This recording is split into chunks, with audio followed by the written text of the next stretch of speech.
What is up, everyone? Welcome back to Let's Play Dark Souls 2. Last time we finished off the Executioner's Chariot, and now we're gonna head towards the other boss of the Huntsman's Copse. But first, we are going to have a bloody fine chat with the leader of the Brotherhood of Blood. Oh, welcome. Welcome. Do you have a lust for blood?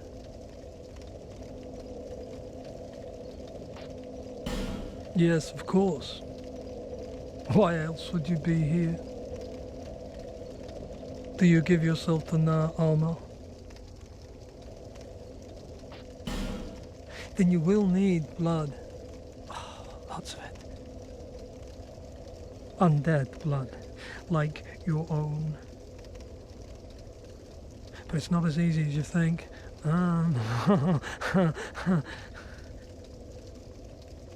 Well, what do you say? Join the Brotherhood of Blood? Well, that's no fun. Will do. Go back. Not gonna forsake my rat brethren and my rat king just yet. So that guy was the leader of the Brotherhood of Blood.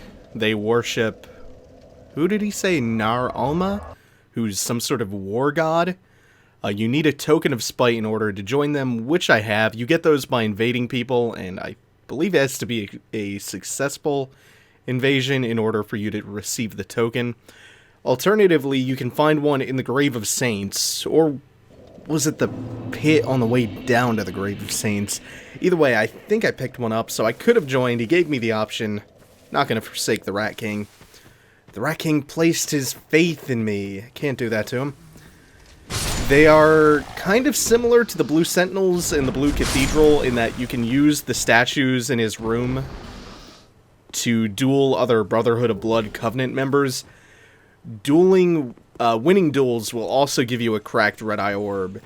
And, in fact, dueling is the only way, as far as I'm aware, to level up in that Covenant. At 500 players killed, you hit rank 3 in the Brotherhood of Blood, and you get the Great Chaos Fireball. However, this is perhaps the worst Covenant in the entire game, because losing will cancel out a win, so 1 win and 1 loss is treated as 0 wins for leveling up in the Covenant. It's fucking awful. Losses subtract from your rank. So, correct me if I'm wrong, but you need 500 more wins than losses to get rank 3, not just 500 wins total.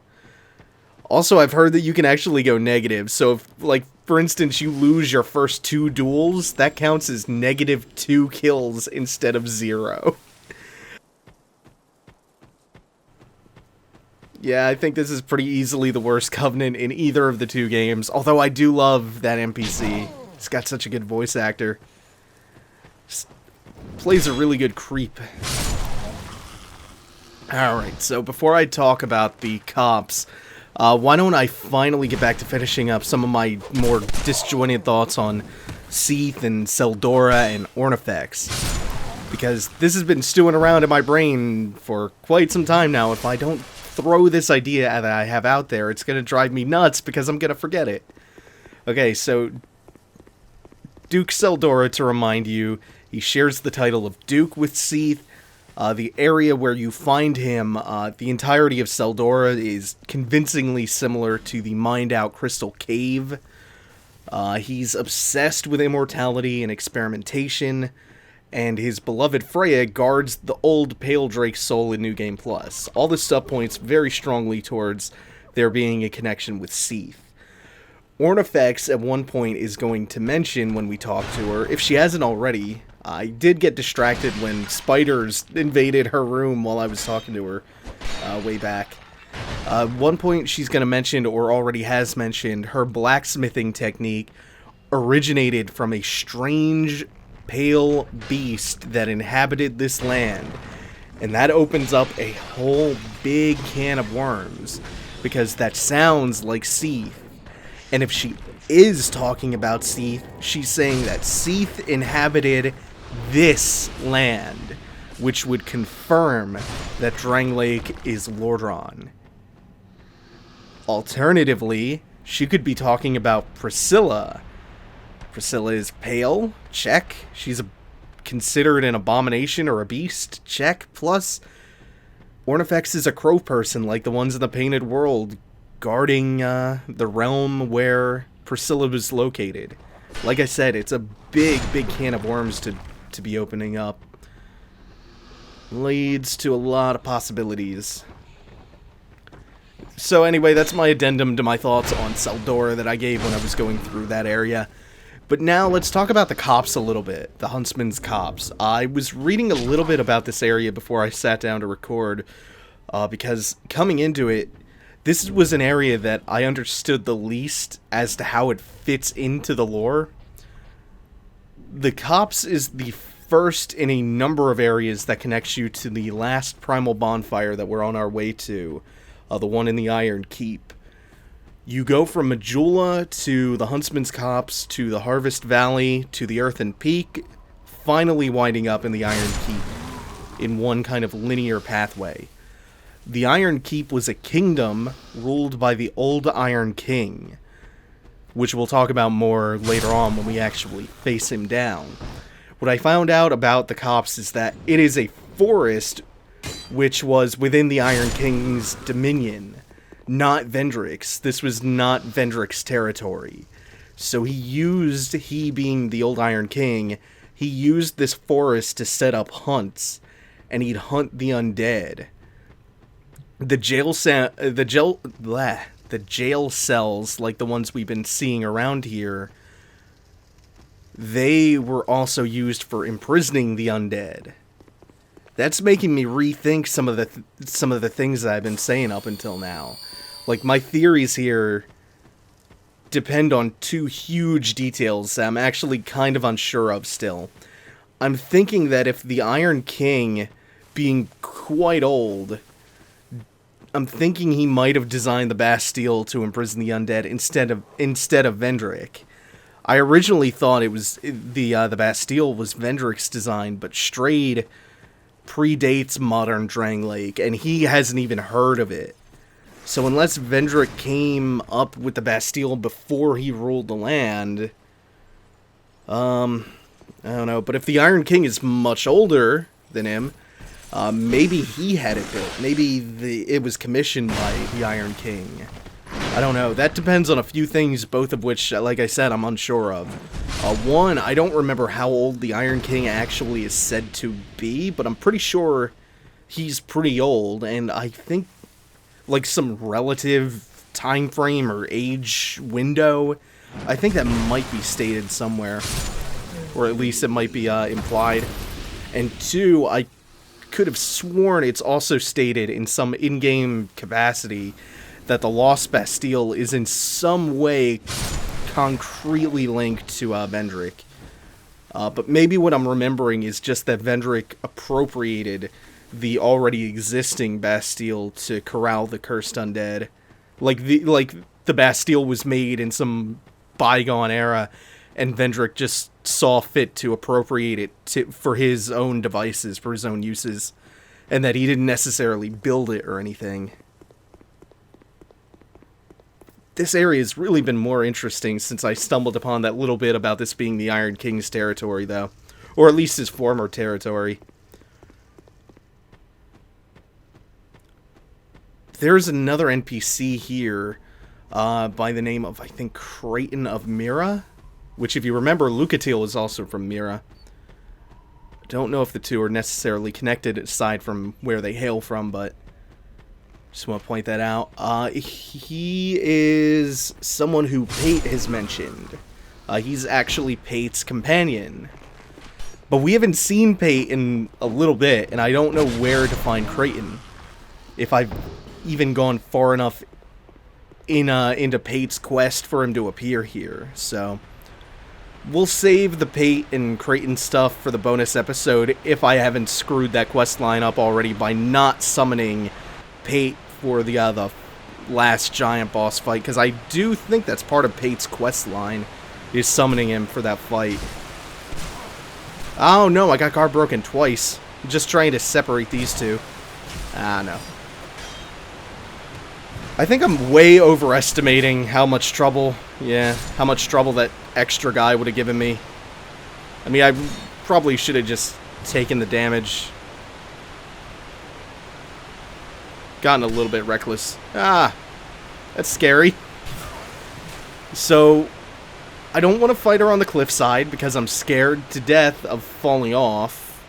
I would like to not fight her here, so I'm inclined to pull her all the way back to right in here, where we have a little bit more surface area to play around with. I'm good with that. I'm happy with this decision. This decision seems like the right way to go, especially with how much Black Phantom invaders like to guard break you, because guard breaking, aside from the obvious effect of messing with your defense, it also tends to push you back a lot, which I'm not having that shit by a cliffside. Not doing that. Okay. My stamina recover, and then it should take like just one more good combo. There it is. I see an opening. I go for it. Go for the throat. She was using a bone scythe, which is a weapon you get by trading an upcoming boss's soul. We have not really encountered... We haven't even entered the area where that boss is located yet, so I'll hold off on talking about that right now. I do have a theory about that bone scythe and the NPC we just fought and the connection to that boss, but I'll save that for just a moment because we are coming up close to our next boss fight against the Skeleton Lords. But first, I'm going to see what's going on over here. I think this is actually leading back, to an area we've been in. I think it's just the back route to this area. And the boss fog is cleverly concealed behind the waterfall. So now we will fight spooky, scary skeletons send shivers down your spine. Shrieking skulls will shock your soul, seal your doom tonight. The Skeleton Lords! Oh. This is basically a non-fight. This is like Prowling Magus. They're gonna put up a little bit more of a fight. In fact, they've already kind of hurt me a little bit, unfortunately. They'll put up more of a fight than Prowling Magus, but not much. Which is weird because I have previously described my nightmare scenario as a boss fight which involves wheel skeletons. And this fight is a boss fight that involves wheel skeletons. But they really have toned down how threatening wheel skeletons are in this game. I remember this being one of the bosses in the beta and dreading it. Like, thinking From did this just to fuck with me personally. Like, they had a special vendetta out against me, so they put a wheel skeleton boss fight in the game. As it turns out, though, the fight's kind of trivial. So the fight begins with 3 skeleton lords. Each skeleton lord can cast that fireball pyromancy, and with the death of each skeleton lord, a couple of skeletons will spawn into the arena. Depending on which skeleton lord you kill, you get a different type of skeleton group spawning in. Some of them are the Falchion skeletons here. Some are the ones the much weaker, much more frail ones we fought after killing the first skeleton lord. And this last one should produce the bone skeletons. And it's only something like 2 or 3 bone skeletons. They're not nearly as relentless as the ones in Dark Souls 1, which makes them not so intimidating. Do they spawn in the middle or... Oh, no, they spawn out of the piles, I guess? Oh, no. It's just the sides of the room. Okay, so there's 2 I see clearly. Yeah. Like, they're... Oh, that's sad. It might break my weapon, though. Oh, there are 4. Oh, woo. Only 4 wheel skeletons?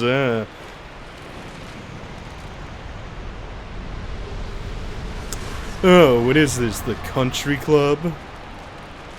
Gonna get a manicure and a pedicure while I fight these 4 wheel skeletons? Oh, that's making me sad. You should never be like, only 4 wheel skeletons? That's not enough. Like, you should be legitimately losing your shit at the sight of 4 wheel skeletons joining in on a boss fight. That's it for the Skeleton Lords, though.